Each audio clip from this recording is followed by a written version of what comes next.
สบายดีสวัสดีพี่น้องเบิดสุขสุขคนมื้อนี้ก็พาออกมานาพี่น้องนี่ตูบน้อยยืนอยู่เทิงคันหนองตอนนี้มื้อนี้ก็พากันออกมานาแต่ก็สิพากันไปหาอยู่หากินว่าสิไปใส่ตุ้มกุ้งบ่ได้ใส่แต่โดนๆได้กุ้งก็ได้น้ำก็หลายจักสิถือบ่ถือและเอื้อยเพิ่นสิไปใส่ลองเบิ่งแต่ก็สิพากันนั่นเลยไปขุดเป็นขนูนเลย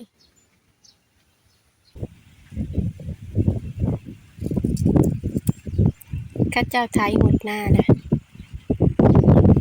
แต่นาสาวแนมยังบ่ได้ไถเลยลมดีมื้อนี้พี่น้องนี่ฟังนี่นาสาวแนมยังบ่ทันได้ไถต้องใช้ข้าเจ้าไถหวานอีหลีไปก็บ่ได้ทันละไถนะถ้าเป็นน้ำดำนี่มาฮอดน้องแล้วบัดนี้พากันแหวะใส่ตุ่มกุ้งก่อนจักสิได้บ่ได้เพราะว่าบ่ได้ใส่แต่หึงเลยน้ำรู้สึกว่าเพิ่มขึ้นเนาะเพิ่มขึ้นแต่ว่าน้ำฝนตก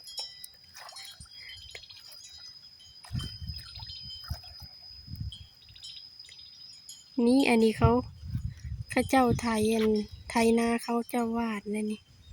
หวานตามมันแคมหนอง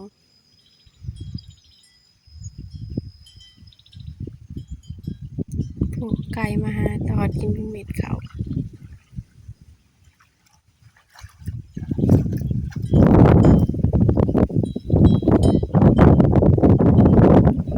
พากันออกมาหน้าก็จนช่วยเลยแดดเริ่มร้อนแล้วบัดนี้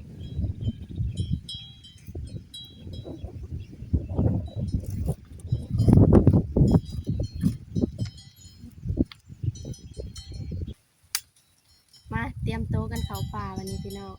บ่ได้ไกลจากหนองดอกป่าแถวแคมนาป่าแถวแคมนาเจ้าของนี่แหละเตรียมโต๊ะเขาไปเลาะเบิ่งจักสิได้บ่ได้เลยเห็นมันเขาเจ้าไปหาอยู่แต่คิดว่ามันยังทันละลายดอกถ้ามีก็ได้เนาะละลายมันต้องฝนทางกระตกตกหลายเทื่อแต่เขาไปหาเลาะเบิ่งแต่เขาก็มีแค่นี้แหละเนาะมันสิเป็นนั่นคุยแบบนี้โหมันสิตรงลงอันนี้นี่อันนี้นะอันนี้นะบ่แม่นอันนี้นะคุยจิหล่อคุยจิโปมอันนี้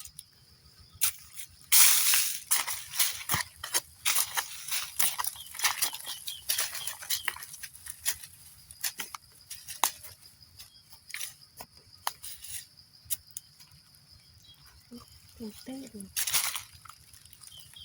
เธอมี2 โตคนนี้เลย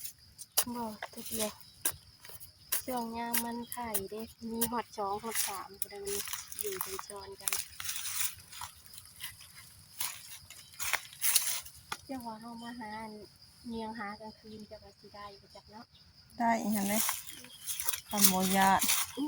แต่ว่าย่านได้มาทางหน้านี่ย่านบ่กล้ามากันเลยมีไก่คนน่ากินเพื่อนบ้านแล้ว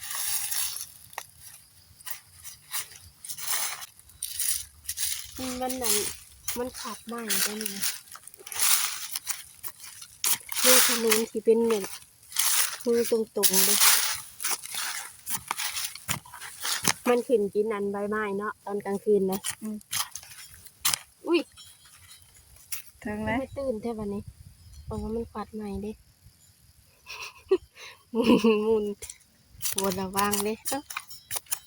ตื่นโคตรเดี๋ยวมันก็ซ่อนกันอุ้ยนี่ตัวนึงนี่มันซ่อนกันได้นี่2 ตัว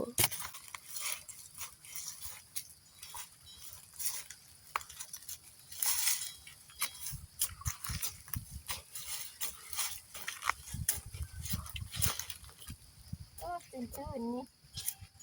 อันนี้ก็ตื่นมันยังอ่อนเนาะมันยังบ่แน่นมันถ้าละไข่ได้ไหมกระนุนใหญ่นี่นะฝนทางกระตกมันทางกระออกละไข่แล้วมันบ่ทันละไข่เนาะ นี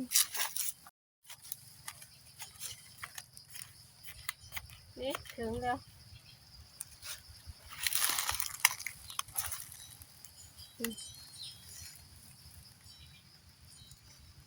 ตื่นหนึ่งมันน่าจะสวัดใหม่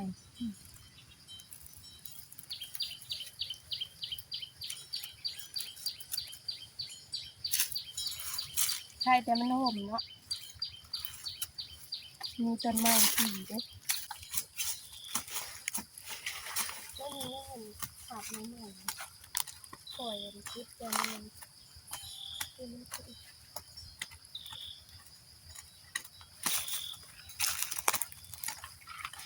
ไม่เจอเลย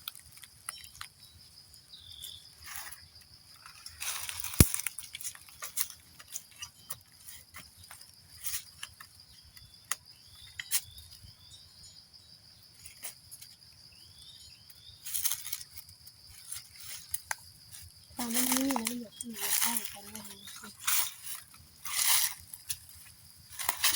อันนี้ก็ควัดเลยอย่าเพื่อนมันคุยกินหน่อยเนาะแต่ว่าอันนี้มันคุยน้อยๆหูมันติดตกลงตกเด้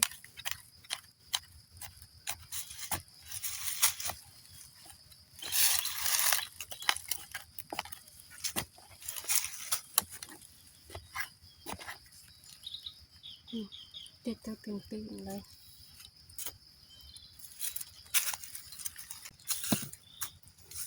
เปลี่ยนรอบกันนั่น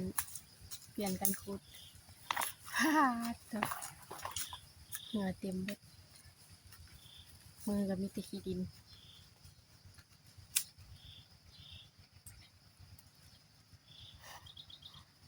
ได้อยุ่เนี่ยได้จากแม่นแมงอันยังมาตอมหัวตอมหาง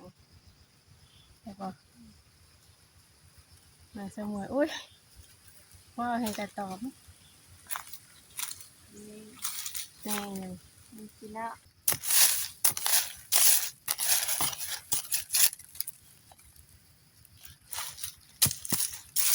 เสียบเอามาติ่มไหนเลย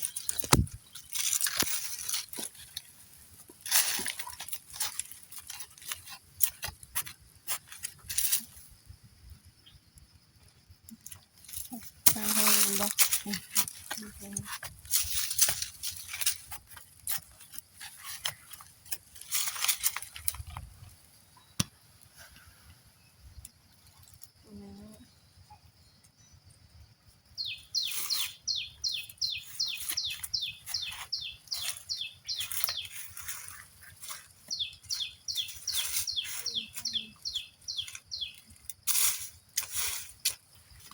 แมงจะนาด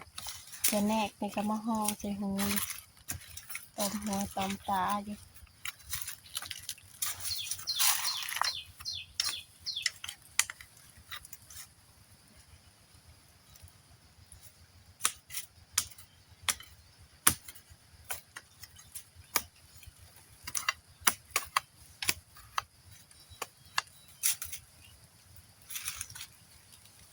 ถึงเลย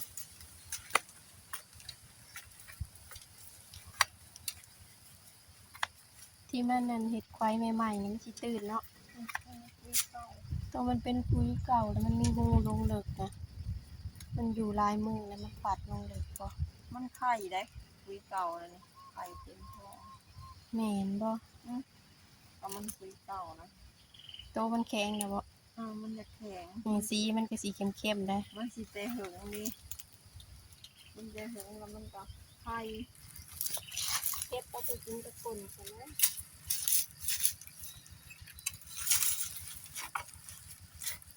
อยู่เป็นนั่นแสนหลายอีกอันนี้ก็ดีหวานขโมยหอมเลย มันเป็นยา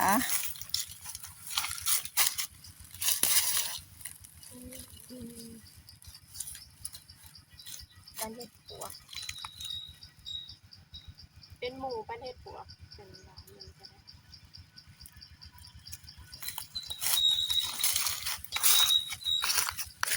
หวานตะโมก็เต็มตาแล้วพี่น้องเห็นอะไรยังก็เอาไปเบิดกว่าจะกินได้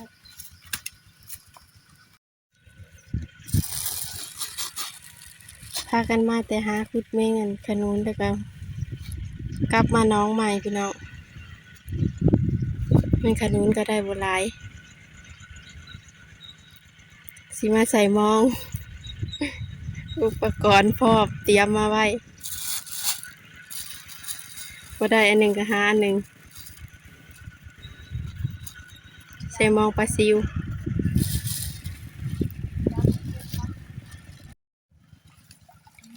มายามมองก่อนมาแม่นมายามตุ้มกุ้งก่อน เอาปลาขาวบ่หมกอุกินนี่ เด้ได้เด็ดอยู่ก็ได้อันหนึ่งก็ได้อันหนึ่งยังได้ยังหมานอยู่เนาะ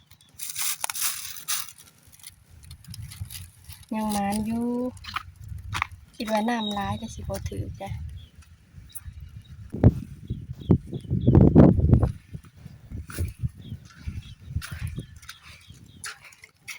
ตุ่มก็เอามาใส่สีหลังใส่ร่องเมืองเดียยันบ่ได้มือใหม่ก็เอามาใส่ให้ครบผู้หลังแดดตอนนี้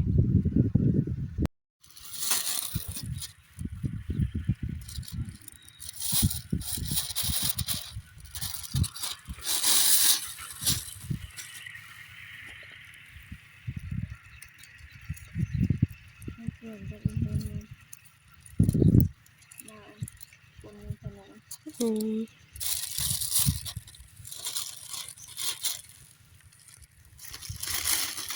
เอาข้าวกันว่าหิวเขาวก็ข้าว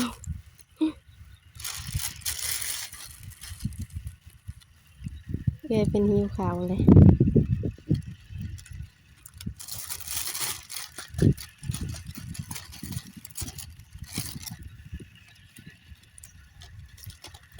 ใส่มองปลาซิวมองน้ำบาดนี่ ใส่ลองเบิ่งจักบาทเนาะ เราได้เติมกัน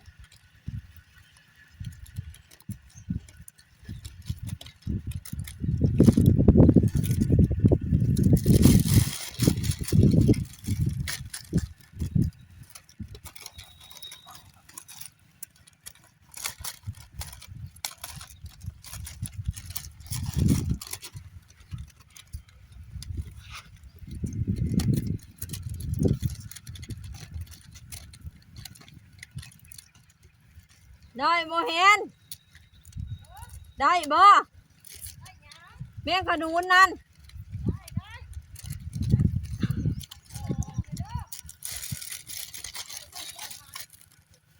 ได้พอกินอยู่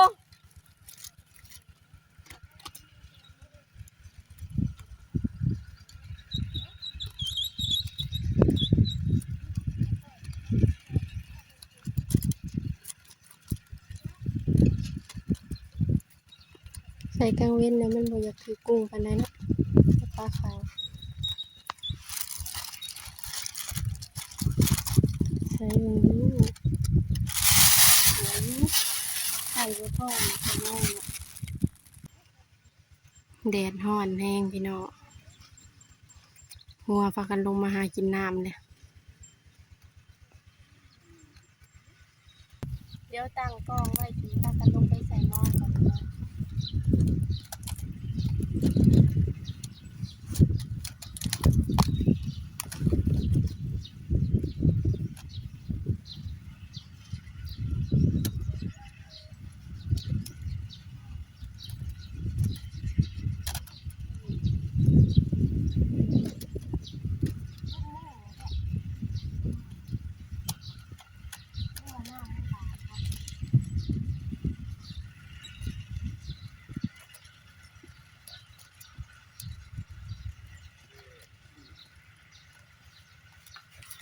เดี๋ยวปุ๊บ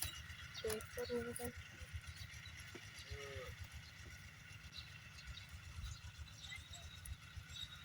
ก็ของแม่ก็ของแม่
ก็สิบ่เปียกก็เปียกจนได้ใส่บาทหนึ่งก็พอกินแล้ว มันไข่เราก็สิ นี่ปลาอันนี้ปลาขับคลอง ปลานี่ก็เถอะ ตัวใหญ่เนาะตัวใหญ่กว่าเขาใส่อยู่บ้านมันเริ่มไข่แล้วปลาซิว ปลา นะ นี่ก็ไข่เหมือนกันปลาละของ ปลาไปหาบอลนั่นเสาออกห่มกับบ่มี กูไปสั่งบนหาปลากระตาเลยเขาก็มาใส่ เสาเอานั่นน่ะมันจังบ่ยากตัวมันบ่ออกก็จังปิดเอา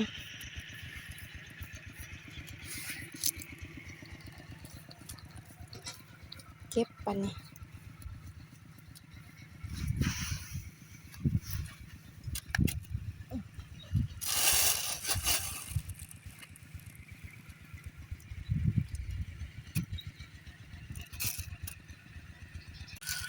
สิพากันอวยเมื่อเลยเด้อวันนี้พี่น้องพากันเมื่อเที่ยงพุ่นแหละเก็บปลาซิวแล้วเลยแดดแห้งขนาดเลยตอนนี้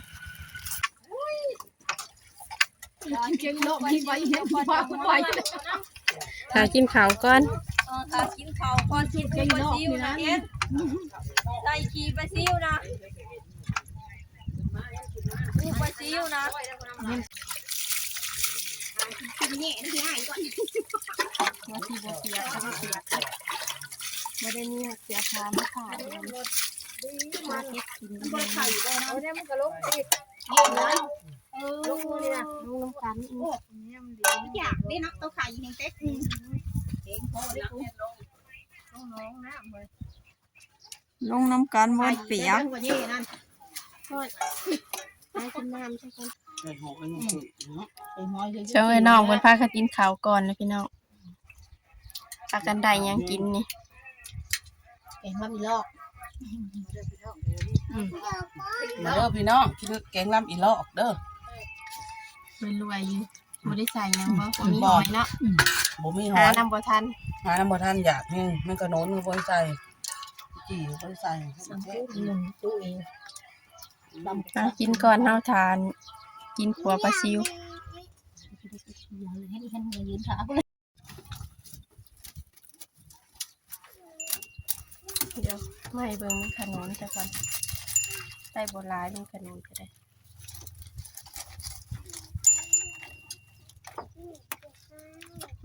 จักได้จักตูบ่ได้นับหาแถวใกล้ๆนี่เนาะตายไปแล้ว ใส่ถ้วยสิ ตายไปเลยตายไปเลย ตายไปตายไปหายไปอีหลีเด้อกันว่าเท่านี้บ่ทุกคนมาเด้อทุกคนบัดนี้มากินข้าวนำกันเด้อกินคนละเทื่อเอื้อยก็กินแล้วและอีแม่ก็กินรอบหนึงอันนี้เจ้าแน่ไปกินกับพ่ออันนี้จีนมักสลัดพอปลาซิวก็ควรบ่ได้เบิดดอกข้าวเห็ดกินอยากกินข้าว เฮ็ดจัง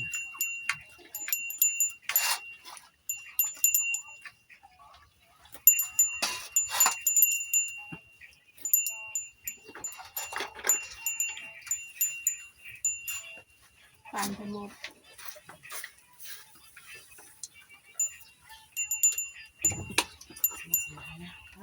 บ่พักบ่มีไว้นำบ่มีก็เตรียมอยู่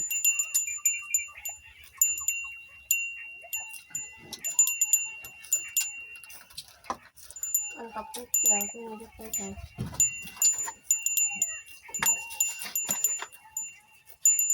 ไม่รู้ กระปุกยาวหั่นนะแนะนำกระปุกแก้วมาว่านี่เด้ในปกตินะนั่นแหละ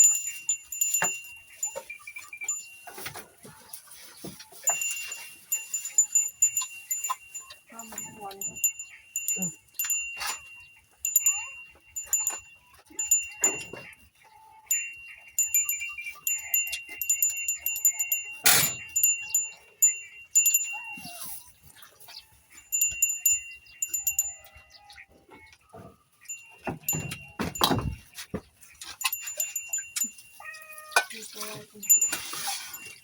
หุ่นบ่ได้หายนะ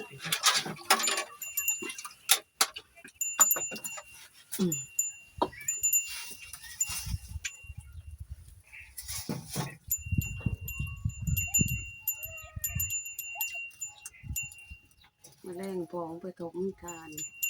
ไปขุดแล้วหัวไปใส่หม้อ ใส่ตอนแรงสิได้อยู่ดอก ย้ายกันไปเละ